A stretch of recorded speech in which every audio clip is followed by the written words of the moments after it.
नमस्कार, सी न्यूज भारत पर मैं अखिलेश पांडे आप सभी का स्वागत करता हूं। वक्त हो चुका है महाराजगंज बुलेटिन का।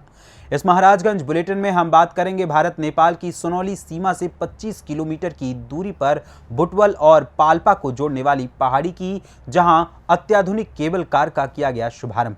वहीं दूसरी खबर में बात करेंगे बुटवल स्थित कामाख्या देवी मंदिर में आयोजित कार्यक्रम की, जहां पतंजलि योगपीठ के द्वारा 1 अरब रुपए के निवेश की घोषणा की गई।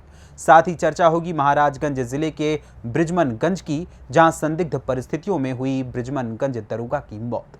और भी तमाम खबरों पर आइए विस्तार से करते हैं चर्चा। सुरम्य मनमोहक वादियों का नज़ारा देखने के लिए अब भारतीय पर्यटकों को ज़्यादा दूर जाने की ज़रूरत नहीं है। भारत नेपाल की सोनौली सीमा से महज आधे घंटे की दूरी पर पहाड़ की चोटियों पर स्थित कामाख्या मंदिर में कंचनजंगा की बर्फीली चोटियों के साथ बेहद शीतल हवाओं के बीच मनमोहन पहाड़ी वादियों का नज़ारा देखा जा सकता है।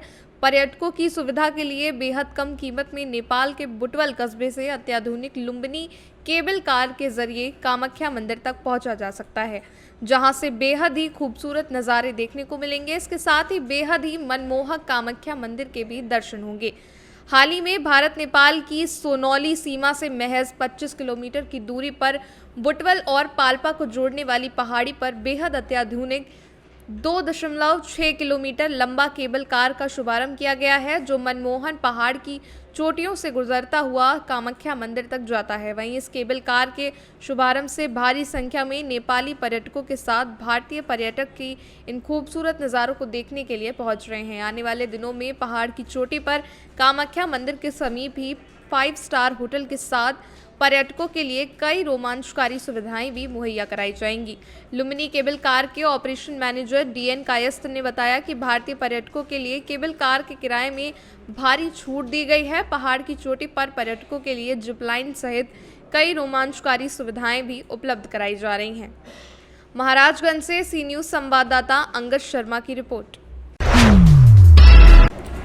योग गुरु बाबा रामदेव के सहयोगी और आयुर्वेद केंद्र पतंजलि योगपीठ हरिद्वार के अध्यक्ष आचार्य बालकृष्ण नेपाल के दौरे पर पहुंचे हैं। आज उन्होंने नेपाल के बुटवल स्थित कामाख्या देवी मंदिर आयोजित कार्यक्रम के बीच नेपाल में पतंजलि योगपीठ के द्वारा लगभग 1 अरब रुपए के निवेश की घोषणा की है, जिससे आने वाले महीने में नेपाल के विभिन्न स्थान पर आयुर्वेद और योग केंद्र स्थापित किए जाएंगे। साथ ही जड़ी बूटी की खेती को भी बढ़ावा दिया जाएगा। लुम्बिनी केबल कार के जरिए अपने सहयोगियों के साथ कामाख्या देवी मंदिर पहुंचे आचार्य बालकृष्ण का जोरदार स्वागत किया गया।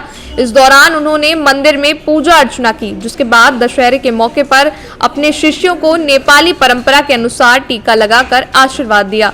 पत्रकारों से बातचीत करते हुए आचार्य बालकृष्ण ने कहा कि वो नेपाल के लोगों से मिलने और प्रेम बढ़ाने के लिए आए हैं। भारत और नेपाल के संबंधों को मजबूत करने के लिए पतंजलि एक महत्वपूर्ण भूमिका निभा रही है। आने वाले दिनों में नेपाल में पतंजलि योगपीठ आधुनिक सुविधाओं से सुसज्जित वैदिक गुरुकुल, शिक्षण संस्थाएं, प्रोसेसिंग यूनिट शुरू करने वाली हैं। महाराजगंज से सी न्यूज संवाददाता अंगद शर्मा की रिपोर्ट। महाराजगंज जिले के ब्रिजमनगंज थाने के उप निरीक्षक राम अधीन प्रसाद रात में भोजन के बाद कमरे में सोने चले गए।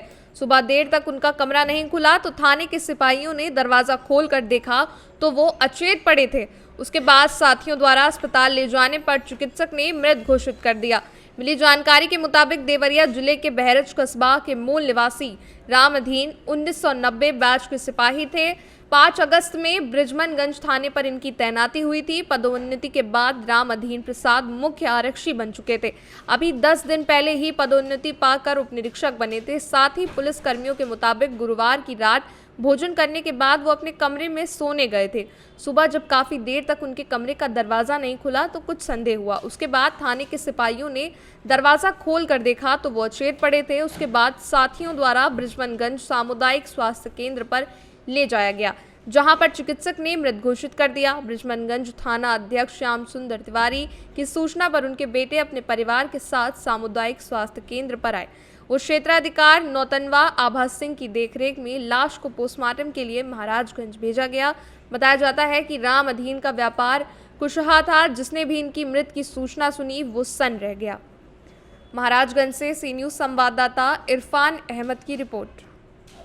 फिलहाल के लिए इस महाराजगंज न्यूज़ बुलेटिन में बस इतना ही। देश दुनिया की तमाम खबरों के लिए देखते रहें न्यूज़ भारत, और खबर आपके साथ, आपके हाथ।